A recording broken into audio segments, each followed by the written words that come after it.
Hello friends, welcome to economic classes. जैसे हमने पिछले सेशन में नेशनल इनकम शुरू किया था, तो हमने जीडीपी का कंसेप्ट समझा था कि क्या होता है।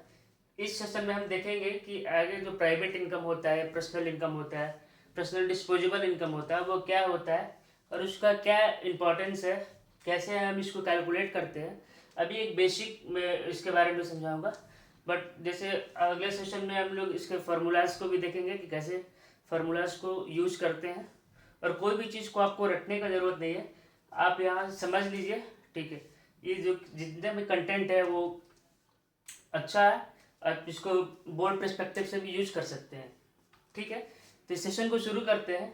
जैसे हम देखते हैं कि डोमेस्टिक इनकम के बारे में हमने कल समझा था कि जितना भी है जीडीपी एमपी है, जीडीपी एफसी है, फिर एनडीपी एफसी है, ये सारा का सारा जो है ये डोमेस्टिक है। जहाँ अभी डी रहेगा अभी वो जो है वो डोमेस्टिक इनकम के अंदर ही कंसिडर किया जाएगा। तो जो कैटेगराइजेशन है कि जो डोमेस्टिक इनकम है उसको कैसे डिवाइड करते हैं।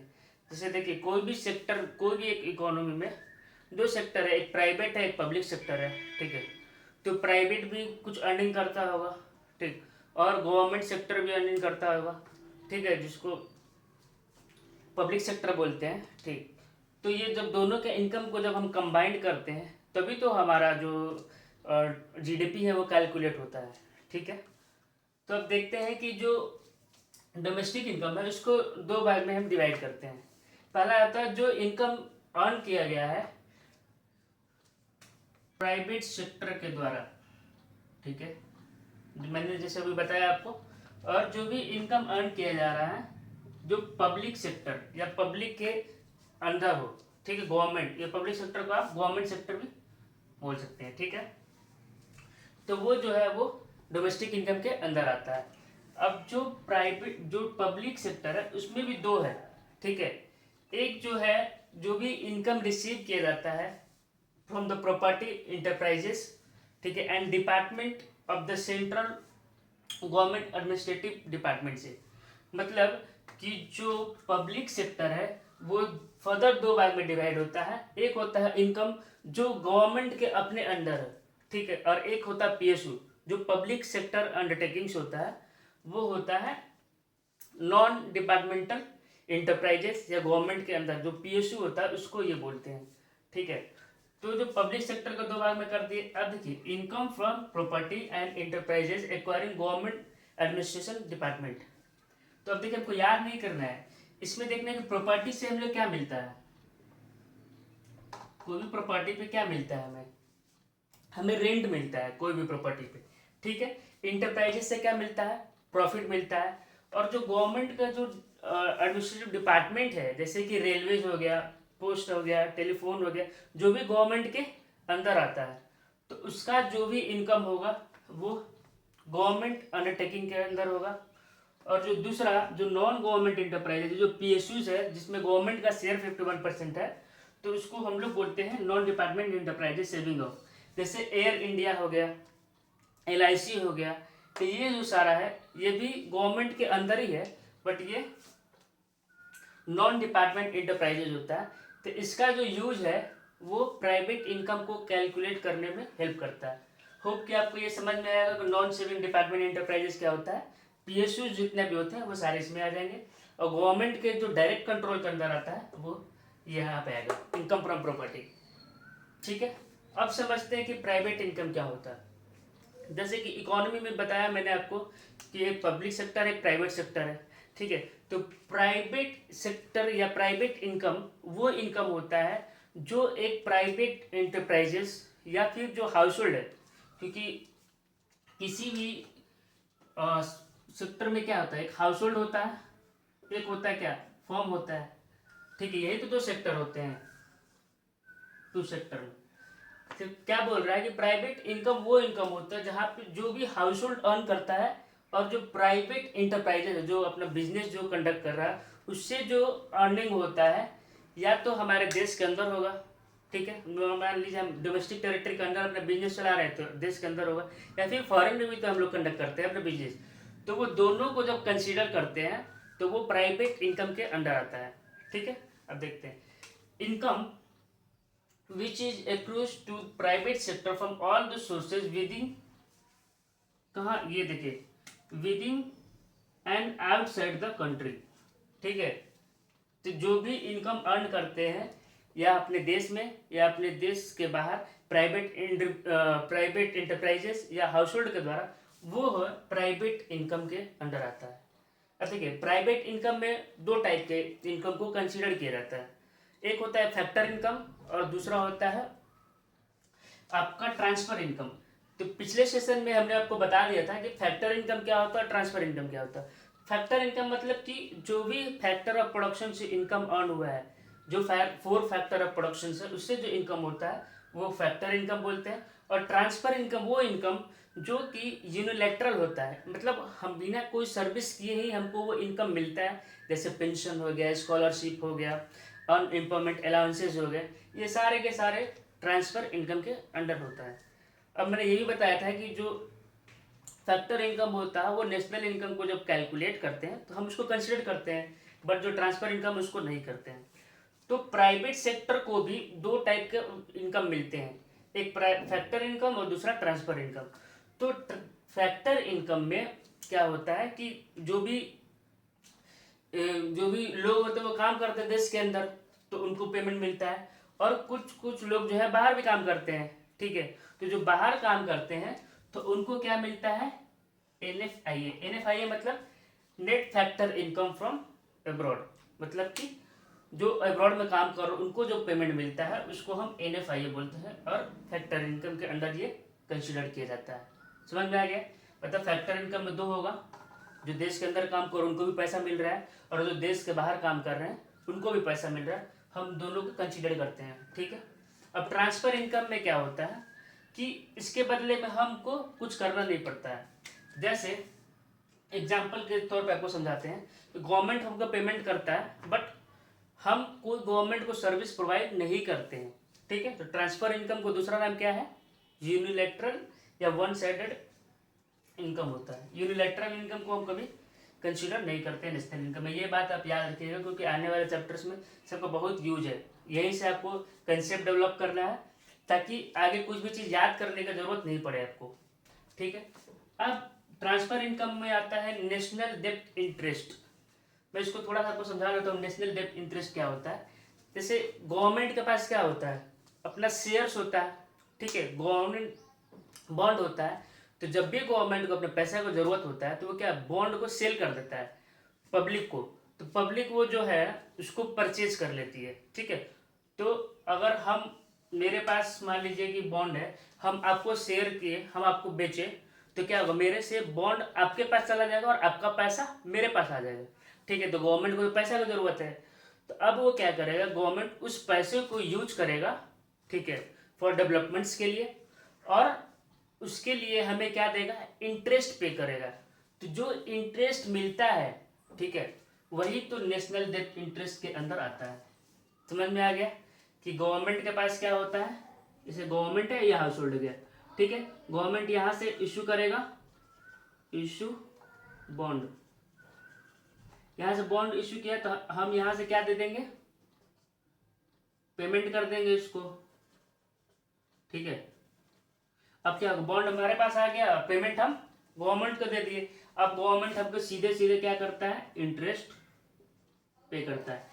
इंटरेस्ट हमको गवर्नमेंट पे किया, लेकिन हम उसके बदले में गवर्नमेंट को कुछ सर्विस दिए नहीं दिए, इसलिए वो है ट्रांसफर इनकम के अंदर आता है।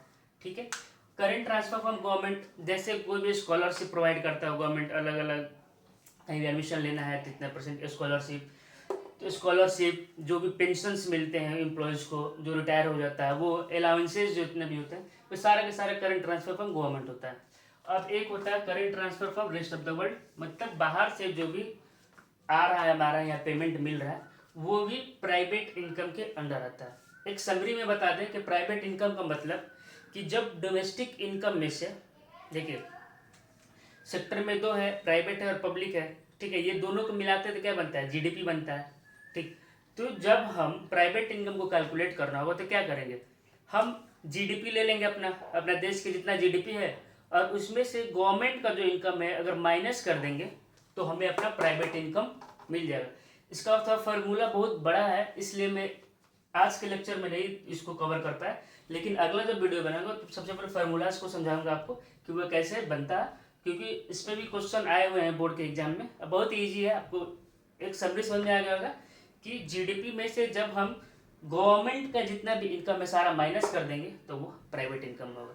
अब प्राइवेट इनकम में कौन कौन सा हो जाते हैं? Private enterprises plus house hold sector, ये याद रखना है, दोनों है, ठीक है। अब समझते हैं पर्सनल इनकम क्या होता है। पर्सनल इनकम का मतलब होता है कि जो भी इनकम अर्न किया जा रहा है या एक्रूज किया जा रहा है हाउस होल्ड के द्वारा, इसको बस ये याद रखना है, हाउस होल्ड, जो भी हाउस होल्ड के द्वारा इनकम को जो भी अर्न किया जा रहा है, जितना भी सोर्सेज हैं वो पर्सनल इनकम के अंदर आता है। इसमें भी हम लोग ट्रांसफर इनकम और जो फैक्टर इनकम है दोनों को कंसीडर करते हैं, ठीक है। यहाँ पे प्राइवेट इंटरप्राइजेज भी था और बट यहाँ पे बस हाउस होल्ड होगा, ये याद रखना है। आपका इनकम क्या है, जो हाउस होल्ड का इनकम है वो पर्सनल इनकम ही है, ठीक है। अब समझते हैं the sum total of all the incomes that are actually received by household from all the sources, जितना भी सोर्सेज है उससे जो भी इनकम अर्न किया जाता है हाउस होल्ड के द्वारा वो पर्सनल इनकम होता है, ठीक है। पर्सनल इनकम में फैक्टर इनकम को भी कंसीडर करते हैं और ट्रांसफर इनकम को भी कंसीडर करते हैं। फैक्टर इनकम आपको पता ही है, ट्रांसफर इनकम मैंने बता ही दिया आपको। अगर आपको नहीं पता है तो आप पिछले वीडियो में जाके आप देख सकते हैं, ठीक है। और आपसे रिक्वेस्ट है कि वीडियो को ज़्यादा से ज़्यादा शेयर करें ताकि जो भी बच्चे 12th का प्रिपरेशन कर रहे हैं तो उनको अच्छा कंटेंट मिल पाए और उनका जो बोर्ड एग्जाम है उसमें इकोनॉमिक्स में अच्छा मार्क्स गेन कर पाए, ठीक है। देखिए अब पर्सनल इनकम में क्या है कि पर्सनल जैसे अब हमारा इंडिविजुअल का अगर इनकम निकालना होगा तो क्या करेंगे, हमारे पास प्राइवेट इनकम है, ठीक है।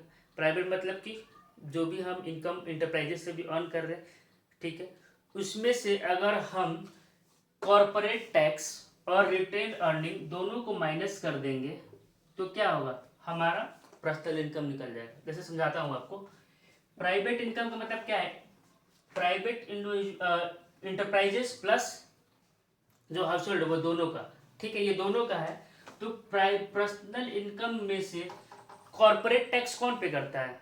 ऑब्वियसली जो भी जो फॉर्म होता है वो गवर्नमेंट को कॉरपोरेट टैक्स पे करता है, हम तो पे नहीं करते हैं, ठीक है।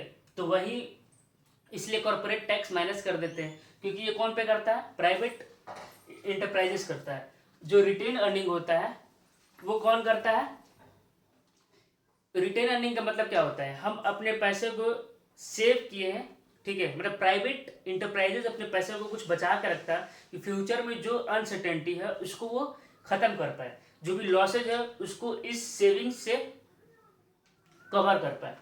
हमारे लिए जो सेविंग होता है वो वही जो चीज़ है प्राइवेट इंटरप्राइजेस को रिटेन अर्निंग के नाम से जानते हैं, ठीक है। तो personal income equal to private minus corporate tax minus retained earning, ठीक है। अब समझते हैं नेशनल डिस्पोजेबल इनकम का कंसेप्ट क्या होता है, सॉरी पर्सनल डिस्पोजेबल इनकम का कंसेप्ट क्या होता है। देखिए डिस्पोज का मतलब क्या हुआ, हम किसी चीज़ को खर्च करने के लिए कितना रेडी है, ठीक है। जैसे हमारे पास जो इनकम है हम अपने इनकम का कितना परसेंट हम अपने कंजम्पशंस पे यूज कर रहे हैं, ठीक है। तो पर्सनल डिस्पोजेबल इनकम कुछ नहीं, ये परचेजिंग पावर दिखाता है कि किसी इंडिविजुअल्स का एक खरीदने का, किसी गुड्स को खरीदने का कितने कैपेसिटीज है, ठीक है, वही पर्सनल डिस्पोजेबल इनकम होता है कि वो अपने इनकम का कितना डिस्पोज कर पाए, कितना खर्च कर पाए, ठीक है। तो जैसे हम लोग क्या करते हैं, जैसे हमारे पास पर्सनल इनकम आ गया, अब डिस्पोजेबल निकालना है तो क्या करना होगा, हम सरकार को भी तो कुछ टैक्स पे करते होंगे।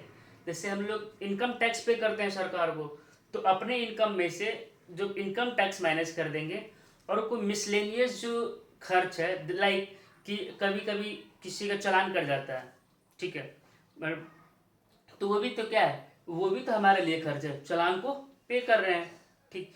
तो जब वो एक्सपेंसेस को माइनस कर देते हैं उसके बाद जो इनकम बचता है वही हमारा पर्सनल डिस्पोजेबल इनकम होता है।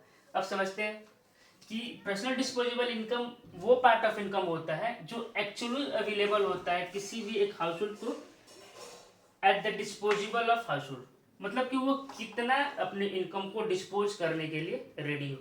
ठीक है, पर्सनल डिस्पोजेबल इनकम का फार्मूलाज होता है, जब हम पर्सनल इनकम यहाँ से जो कैलकुलेट करेंगे उसमें से पर्सनल टैक्स मतलब जो भी टैक्सेस हम पे करते हैं, देन लाइक इनकम टैक्स जो हम पे करते हैं।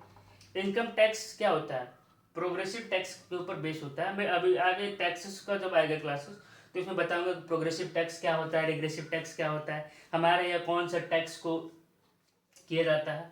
ठीक है, मिसलेनियस रिसिप्ट ऑफ गवर्नमेंट, जो गवर्नमेंट का मिसलेनियस रिसिप्ट उसको माइनस कर देते हैं, जैसे जो भी हम चालान या कोई फाइन पे करते हैं वो सारा का सारा ये मिसलेनियस रिसिप्ट ऑफ गवर्नमेंट के अंदर आता है।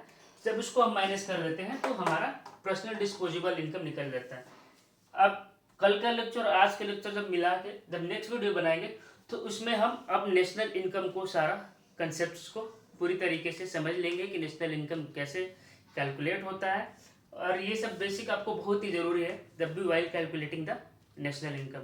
होप कि आपको ये वीडियो पसंद है। वीडियो पसंद है तो आप इसको शेयर करिए ताकि ज़्यादा से ज़्यादा लोगों तक पहुँचे, और जो भी बोर्ड्स एग्जाम का तैयारी कर रहे हैं या जिनको नॉलेज इकोनॉमिक्स का नहीं है और अदर कॉम्पिटेटिव एग्जाम में हेल्प कर रहे तो इस वीडियो ये काफ़ी अच्छा रहेगा। आप इसको नोट्स भी यूज कर सकते हैं। ठीक है, अब सेशन यहीं पे ख़त्म होता है। Thank you so much.